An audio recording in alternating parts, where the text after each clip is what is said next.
So here is that clip of Dana White shutting down claims of racism like a boss. And you won't see this in other sports leagues. You just won't. Here's the clip. And if you're against cursing, I apologize. This clip has curses in it. It is what it is. I'm not going to censor him. You know, I know you say, hey, this is the fight business. People say nasty things, right? But the tension between those two and kind of the racial undertones and all those things, how do you... What were the racial undertones? Dricus says he's the real African fighter, and so, you know, Israel dropped some N-words in there tonight. So what was the racial? Who did? Who dropped the racial? Israel was saying over and over, yeah. He's black. 50 N-bombs in there. Okay, he's black. Who gives a shit? I was going to say, so you don't have any concern about the way the build-up, the tension between those two? I could care less.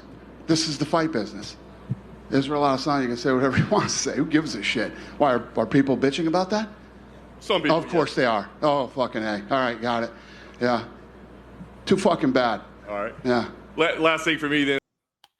So he said, who gives a shit, too effing bad? That's his response. Before I talk about why he's saying that and what the controversy even is, I need to explain to people how important this is and how rare it is for a CEO of a sports league to just not even care and brush this type of stuff off. You don't see that. Not in the MLB, not in the NBA, not in the NFL.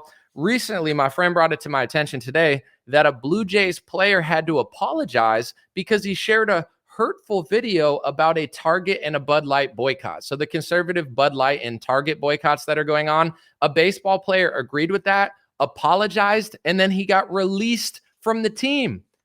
In the MLB, the Major League Baseball, and I'm not trying to compare it to like a camp or something because these guys make a lot of money, but it's very communist China-esque where it's like if you don't go along with the regime, you can't play in this league. They pay these guys the big contracts in the MLB, the NBA, the NFL, and then they can't say anything. And then they get kicked out of the league if they ever even do. I mean, a Bud Light boycott, who cares? Who cares? That's nothing. That's like 1/8 as crazy as anything that has been said in the UFC. And maybe that's where we fucked up, you guys. We let women vote. No offense. But let me tell no, I want to tell you guys something. Think about America prior to women voting. And this guy comes out and has to apologize in the MLB. Says, I'm sorry. I realized what I said was hurtful. My bad. I realized I hurt a whole community. And then they kick him out of the team.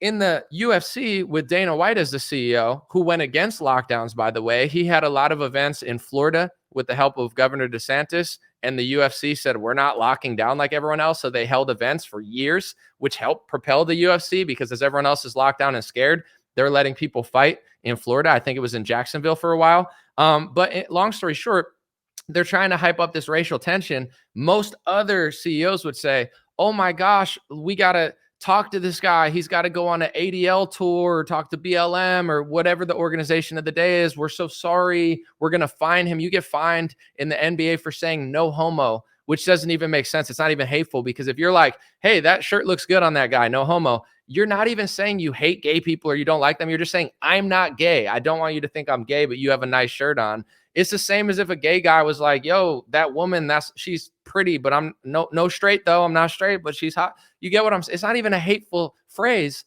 Yet in the NBA, you get fined. They steal your money if you say no homo. That's how crazy it is. So, you know, every other sports league, before I even tell you what the controversy is about, is like communist Chinese-esque, except instead of protecting China and the Chinese people like communist China does, they're protecting God knows what, far left commie style agenda. It's insane. So I appreciate Dana so much for just being like, who cares? It's the fight business. They can say whatever they want. You have Bryce Mitchell, who has questioned school shootings. You've had Sean Strickland, who says women shouldn't vote. You have Israel Adesanya and Dricus du Plessis, which I'm about to talk about, with racial African tension. And Dana White's like, I'm not listen, they're fighters. You know, they're going to say what they want.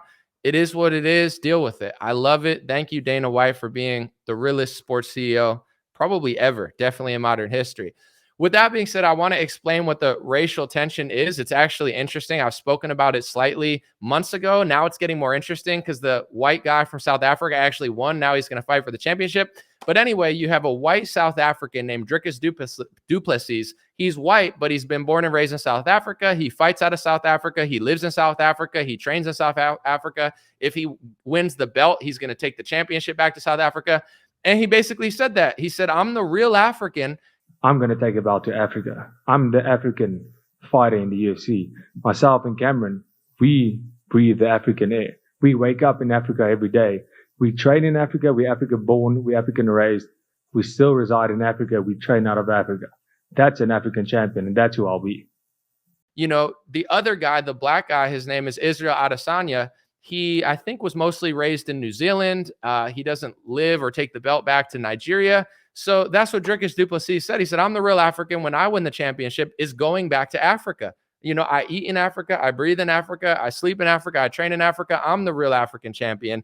And now there's racial tension because, you know, Israel Adesanya, who's the black guy who doesn't live in Africa, says, well, I'm really African because my DNA is African. If you took a 23andMe test, you're not really African. It's not that big of a deal, but I do think culturally it's very relevant because there's two different things going on: nation and race. Race is who you are inside. I think some of the fighters have made this like, it's your DNA. If I moved to China and I was born and raised in China, would you look at me and say, hey, Anomaly, you're Chinese? You probably wouldn't, even if I was born and raised in China. You know, just because I go to China and my parents are in China and I'm raised in China, that doesn't make me more Chinese than the people from China.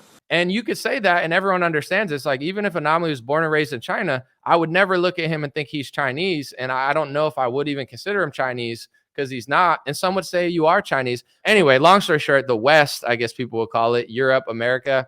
If you say that to somebody, they say you're racist. Like, oh, that's racist if you don't think this refugee is truly French.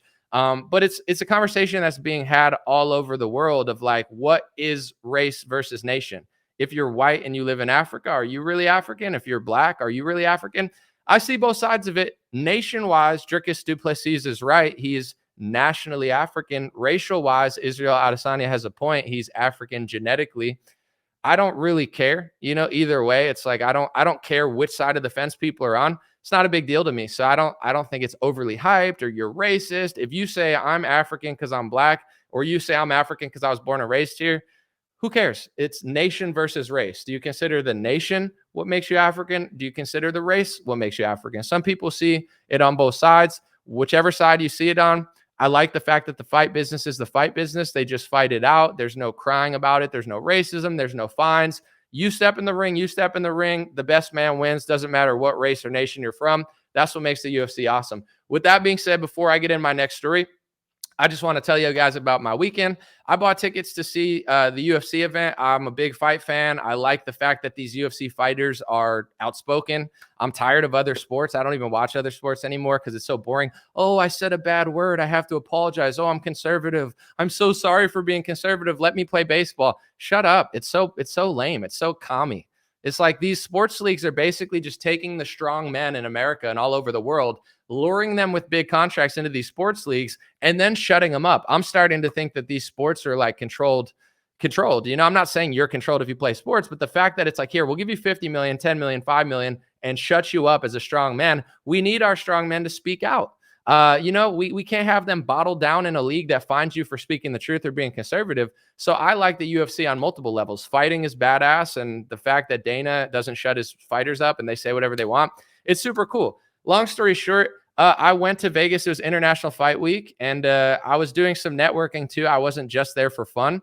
A lot of fighters are I wouldn't say fans of mine, but they follow me. I've noticed that more than any other sport. A lot of fighters like will comment and say stuff. So I wanted to meet some of my friends. I did. I networked. I hung out. Went to the event. It was super cool. And I'm going to try to combine both worlds. I don't want to like force a sport down your throat or anything, but these fighters are way cooler and way more manly and way more conservative than most other athletes. And they have a voice and they have thoughts and they're not dumb. So I'm going to try to bring more fighters onto my show, even to talk about events, maybe get into UFC media or something. So I wasn't just having like a Vegas vacation for fun. It was like a, you know, double. I did have a great time, obviously, but it was like a networking event too. I was like, let me meet some people in person. Let me hang out, see how this sport works. And super huge success. I had a great weekend, and it's super cool to see these worlds colliding. And I think I'll hopefully play a big role in helping that happen, because having a CEO like Dana White, you know, Trump got a huge applause there. He got bigger applause than Guy Fieri and Israel Adesanya. These people are way more conservative than most sports fans. It's really cool to see. Dope stuff.